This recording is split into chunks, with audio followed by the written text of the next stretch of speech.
Hi friends, welcome to our channel beauty in creation Telugu channel. ఈరోజు ఇంకో వీడియోతో మళ్ళీ మీ ముందుకు వచ్చాను. అదేంటి అంటే ఇక్కడ చూస్తున్నారు కదా ఫ్రాక్, అది కూడా పీటర్ ప్యాన్ కాలర్ అంటారు కదా, అది ఎలా స్టిచ్ చేయాలి ఆ డిజైన్ అనేది ఈ వీడియోలో చూపిస్తాను. మీరు ఫస్ట్ నా వీడియోస్ చూస్తున్నట్లయితే తప్పకుండా మన ఛానల్ సబ్స్క్రైబ్ చేసుకోండి. పక్కనే బెల్ ఐకాన్ ఉంటుంది, క్లిక్ చేస్తే నేను ఎప్పుడు వీడియో అప్లోడ్ చేసినా మీకు నోటిఫికేషన్ వస్తుంది. అలాగే ఈ వీడియో కనుక మీకు నచ్చినట్లయితే లైక్ చేయండి, మీ ఫ్రెండ్స్కి కూడా షేర్ చేయండి. ఇక్కడ వచ్చేసి నేను ఫ్యాబ్రిక్ తీసుకుంటున్నాను. అది కూడా నేను అంతకుముందు ఒకటి వీడియో అప్లోడ్ చేశాను మీకు, long dress from sari. So ఆ శారీలో క్లాత్ కొంచెం మిగిలింది. ఆ మిగిలిన దాంతో పిల్లలకి నేను స్టిచ్ చేస్తున్నాను ఇక్కడ. అయితే కొంచెం ఏదైనా డిఫరెంట్ మోడల్ ట్రై చేద్దామని పీటర్ ప్యాన్ కాలర్ అనేది ట్రై చేశానండి. అది ఎలా వచ్చిందో ఈ వీడియోలో చూద్దాం మనము. చూసారు కదా, ముందుగా మనము కింద పార్ట్ వరకు ఈ విధంగా లైనింగ్ కూడా అటాచ్ చేసేసుకొని కుచ్చులు పెట్టుకోవాలి. ఇది నార్మల్ విషయం, అందరికీ తెలిసిందే కాబట్టి నేను అది ఎలాగూ ఏంటి అనేది చెప్పట్లేదు. నెక్స్ట్ వచ్చేసి ఇక్కడ మనము టాప్ పార్ట్లో కట్ చేసేసుకుందాము. షోల్డర్ వచ్చేసరికి నేను 4 ఇంచెస్ తీసుకుంటున్నాను. ఈ డ్రెస్ నేను స్టిచ్ చేసేది 2 ఇయర్స్ పాపకండి. అలాగే నెక్ వచ్చేసి 2 ఇంచెస్ తీసుకుంటున్నాను. ఆర్మ్ హోల్ 4.5 ఇంచ్ మార్క్ చేస్తున్నాను. యాక్చువల్గా అయితే మనము షోల్డర్ ఎంత తీసుకుంటున్నామో ఆర్మ్ హోల్ కూడా అంతే తీసుకోవాలి. బట్ ఇది స్లీవ్లెస్ కాబట్టి నేను ఒక 1/2 ఇంచ్ ఎక్స్ట్రా మార్క్ చేశాను. అలాగే చెస్ట్ ఎంత ఉందో మెజర్ చేసుకొని మార్క్ చేసుకోండి. ఎక్స్ట్రా 1 or 2 ఇంచెస్ అనేవి మార్క్ చేసుకోండి. చిన్నపిల్లలు కాబట్టి 1 ఇంచ్ అయితే సరిపోతుంది. నాకు లెంత్ వచ్చేసి 8 ఇంచెస్ కావాలి. ఎక్స్ట్రా 1 ఇంచ్ కలిపి 9 ఇంచెస్ మార్క్ చేశాను. ఈ విధంగా మీ పిల్లల మెజర్మెంట్స్ ప్రకారం మీరు మార్క్ చేసుకోండి. ఇది వచ్చేసి ఫ్రంట్ పార్ట్ అండి. ఫ్రంట్ పార్ట్ నెక్ డీప్ వచ్చేసరికి నేను 2 ఇంచెస్ తీసుకుంటున్నాను. రౌండ్ షేప్ ఈ విధంగా మార్క్ చేసి ఇంతవరకు కట్ చేసేసుకుందాము.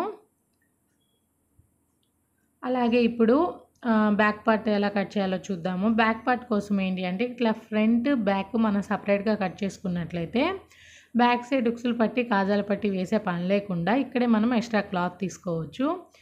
చూసారు కదా, ఇక్కడ కొంచెమే క్లాత్ ఉంది నాకు. అట్లా క్లాత్ కొంచెం ఎక్స్ట్రా ఒక 1 ఇంచ్ ఉండేలాగా పెట్టేసుకొని ఈ విధంగా మనము కట్ చేసేసుకోవాలి.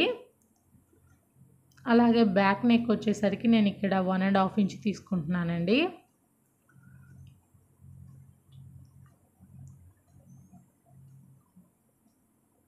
ఇక్కడ మనం ఎక్స్ట్రా కొంచెం తీసుకున్నాం కదా, సో షోల్డర్ ఫస్ట్ నుంచి షోల్డర్ నెక్ ఎంత తీసుకున్నామో మార్క్ చేసుకోవాలి. ఆ తర్వాత రిమైనింగ్ అంతా కూడా మనము నెక్కి యూజ్ చేసుకోవాలండి.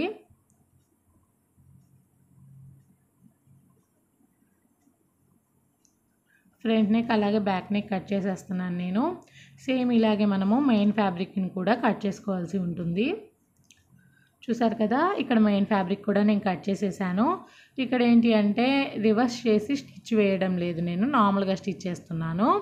అయితే ఫ్రంట్ పార్ట్కి లోతు తీయడం మాత్రం అస్సలు మర్చిపోవద్దు. ఈ విధంగా మార్క్ చేసుకొని కట్ చేసేసుకోండి ముందే. తర్వాత వీటితో ఏంటంటే మెయిన్ ఫ్యాబ్రిక్ అటాచ్ చేసి ఒక స్టిచ్ అయితే వేసేస్తున్నాను నేను లైనింగ్ ఫ్యాబ్రిక్కి. చూసారు కదా, 2 అటాచ్ చేసి పెట్టేశాను, ఫ్రంట్ పార్ట్ అలాగే బ్యాక్ పార్ట్. అలాగే ఫ్రంట్ పార్ట్కి ఇక్కడ నేను టక్స్లు పెట్టాను. టక్స్లు ఎలా పెట్టాలి, సింపుల్ ప్రాసెస్ ఏంటి అంటే జస్ట్ ఈ విధంగా ఎగ్జాక్ట్గా హాఫ్కి ఫోల్డ్ చేసేయండి. తర్వాత దాన్ని మనం ఎంతైతే ఖర్చు తీసుకున్నామో ఆ ఖర్చు వదిలేసి రిమైనింగ్ దాన్ని మళ్ళీ ఫోల్డ్ చేయండి. ఈ విధంగా మనం ప్రెస్ చేసినట్లయితే మీకు మిడిల్లో గీతలాగా పడుతుంది. ఆ గీత దగ్గర మనం టక్స్లు పెట్టుకుంటే సరిపోతుందండి. చిన్నపిల్లలకే కాదు పెద్దవాళ్ళకి కూడా ఈ ఫామ్లో బాగానే ఉంటుంది. నేను ఆల్రెడీ ట్రై చేశాను నా డ్రెస్సెస్కి కూడా. అలాగే ఇక్కడ వచ్చేసి బ్యాక్ పార్ట్కి మనం కొంచెం ఎక్స్ట్రా క్లాత్ తీసుకున్నాం కదా, దాన్ని ఈ విధంగా లోపలికి ఫోల్డ్ చేసి ఒక స్టిచ్ వేసేసుకోవాలి. అలాగే తర్వాత మనం షోల్డర్స్ కూడా జాయిన్ చేసి పెట్టుకోవాలండి. ఇక్కడ నేను షోల్డర్స్ అయితే జాయిన్ చేసేసాను. అయితే ఇక్కడ నేను ఉక్సులు పట్టి కాజాల పట్టి అంటే నేను ఉక్సులు పెట్టుకుంటున్నాను. జిప్పు పెట్టుకుంటే మీరు వేరేగా చేసేసుకోవచ్చు. నేను ఉక్సులు పెడుతున్నాను కాబట్టి ఒకదాని మీదకి ఒకటి ఎక్కించి ఫ్యాబ్రిక్ పైన ఒక స్టిచ్ వేసుకున్నాను. నెక్స్ట్ వచ్చేసి మన కాలర్ కోసం మార్క్ చేసుకోవాలి కదా, దానికోసం ఈ విధంగా ఫ్రంట్ పార్ట్కి నెక్ దగ్గర మిడ్ పాయింట్ ఎక్కడుందో ఈ విధంగా ఫోల్డ్ చేసి ఒకసారి మనం మార్క్ చేసుకోవాల్సి ఉంటుంది. ఈ విధంగా మనము మార్క్ చేసి పెట్టుకోవాలి. చూసారు కదా, మిడ్ పాయింట్ దగ్గర ఇలా లైన్ డ్రా చేసుకోండి. నెక్స్ట్ వచ్చేసి మనం ఫస్ట్ బక్రన్ షీట్ కట్ చేసుకుందాము. ఎందుకంటే కాలర్ అనేది స్టిఫ్గా ఉంటుంది ప్లెయిన్ ఫ్యాబ్రిక్ అయితే. నేను ఇక్కడ ఎంబ్రాయిడరీ ఫ్యాబ్రిక్ కాబట్టి అవసరం లేదు, బట్ నేను యూజ్ చేస్తున్నాను. ఈ నెక్ ఏంటి అంటే ఈ విధంగా అరేంజ్ చేసుకోండి. ఎక్కడైతే మనకి మిడ్ పాయింట్ ఉంటుందో ఫ్రంట్ పార్ట్కి, ఆ మిడ్ పాయింట్ దాకా మనం మార్క్ చేసేసుకోవాలి. ఈ విధంగా అరేంజ్ చేసుకొని బ్యాక్ పార్ట్ నుంచి మిడ్ పాయింట్ దాకా గుర్తుపెట్టుకోండి. ఎక్కడైతే మనకి ఎగ్జాక్ట్గా మిడ్ పాయింట్ వస్తుందో అక్కడికి మార్క్ పెట్టుకోవాలి మనము. చూసారు కదా, ఇక్కడ కర్వ్ వచ్చింది. ఇక్కడ ఏంటి అంటే నేను కాలర్ కోసం 2.5 ఇంచెస్ తీసుకుంటున్నాను. అయితే మీరు 2.5 ఇంచెస్ ఎక్కువ అవుతుంది అనుకుంటే 2 ఇంచెస్ కూడా తీసేసుకోవచ్చు. ఈ విధంగా చుట్టూ సర్కిల్ అంతా కూడా మనం డ్రా చేసేసుకోవాలి.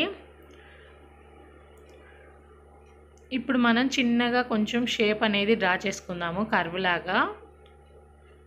చూసారు కదా, మూలలా వచ్చేసి ఈ విధంగా కర్వ్ లాగా డ్రా చేయండి, స్ట్రైట్ లైన్ కాకుండా. సేమ్ ఇలాగే మనము మెయిన్ ఫ్యాబ్రిక్ని అలాగే ఒక లైనింగ్ ఫ్యాబ్రిక్ని కూడా కట్ చేసుకోవాల్సి ఉంటుంది. అప్పుడు మనకి 3 లేయర్స్ వస్తాయండి. చూసారు కదా, ఈ విధంగా వచ్చేస్తాయి. నెక్స్ట్ వచ్చేసి మెయిన్ ఫ్యాబ్రిక్ అలాగే లైనింగ్ ఫ్యాబ్రిక్ కూడా కట్ చేసేసుకుందాము. ఇక్కడ నేను 3 పీసెస్ అయితే కట్ చేసేసాను. ఇప్పుడు వీటిని ఎలా స్టిచ్ చేయాలి అనేది చూపిస్తాను. ఫ్యాబ్రిక్కి రైట్ సైడ్ పెట్టేసుకోవాలండి. రైట్ సైడ్న మనము ముందు లైనింగ్ ఫ్యాబ్రిక్ వేయాలి, ఆ తర్వాత బక్రన్ షీట్ వేయాలి. సేమ్ ఇలాగే 2 పీసెస్కి కూడా సేమ్ ప్రాసెస్ చేయండి.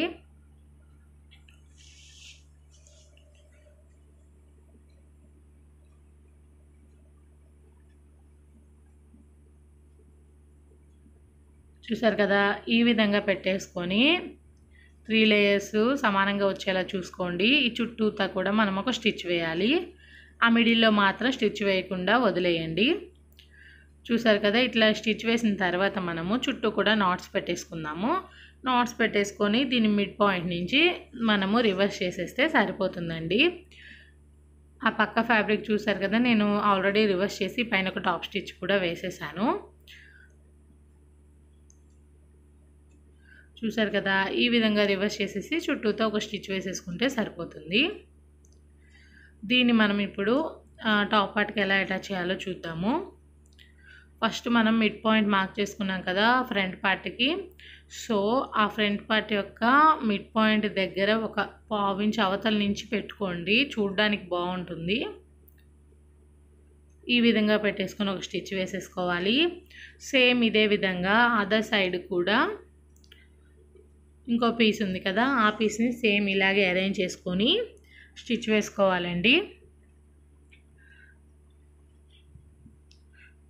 మీరు ఇక్కడ చూసినట్లయితే నాకు బ్యాక్ సైడ్ కొంచెం గ్యాప్ లాగా వచ్చింది కదా, ఏదో సంథింగ్ మిస్టేక్ జరిగింది. గ్యాప్ రాకుండా ఉండాలి అంటే నేను ఇందాక 1 సైడ్ మాత్రమే కర్వ్ అనేది మార్క్ చేశాను కదా, సో ఇప్పుడు ఏంటంటే అదర్ సైడ్ కూడా మనము సపరేట్గా మార్క్ చేసుకుని కట్ చేసుకున్నట్లయితే నీట్గా వస్తుంది. అప్పుడు ఎక్కువ తక్కువ రాకుండా నీట్గా వస్తుంది. నెక్స్ట్ వచ్చేసి నెక్ ఫినిషింగ్ ఇద్దాం మనము. దానికోసం ఎల్లో కలర్ ఫ్యాబ్రికే తీసుకున్నాను నేను. ఇది ఒక 2 ఇంచెస్ ఉంటుంది. దీన్ని ఎగ్జాక్ట్గా మిడిల్లోకి ఫోల్డ్ చేసేసుకొని బయాస్ టేప్ అంటారు కదా, ఆ విధంగా అటాచ్ చేసుకోవచ్చు. లేదా సింపుల్గా ఇలాగా రౌండ్ అంతా స్టిచ్ వేసేసుకొని దీన్ని మొత్తానికి రివర్స్ చేసేసి చుట్టూతో ఒక స్టిచ్ వేసుకుంటే సరిపోతుందండి. Simple process. సేమ్ ఇలాగే మనము ఆర్మ్ హోల్ కూడా చంక భాగం దగ్గర కూడా సేమ్ ఇలాగే ఫినిషింగ్ ఇవ్వాలి.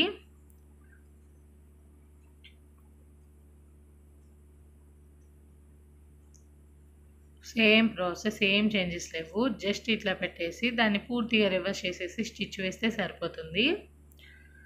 కాలర్ దగ్గర మాత్రం నేను చెప్పిన దాన్ని ఫాలో అవ్వండి. 2 సైడ్స్ కర్వ్ ఎంత ఉందో మార్క్ చేసుకోండి, మీకు పర్ఫెక్ట్గా వస్తుంది అప్పుడు కాలర్ అనేది. చూసారు కదా, ఫైనల్ అవుట్లుక్ వచ్చేసి ఈ విధంగా వచ్చింది.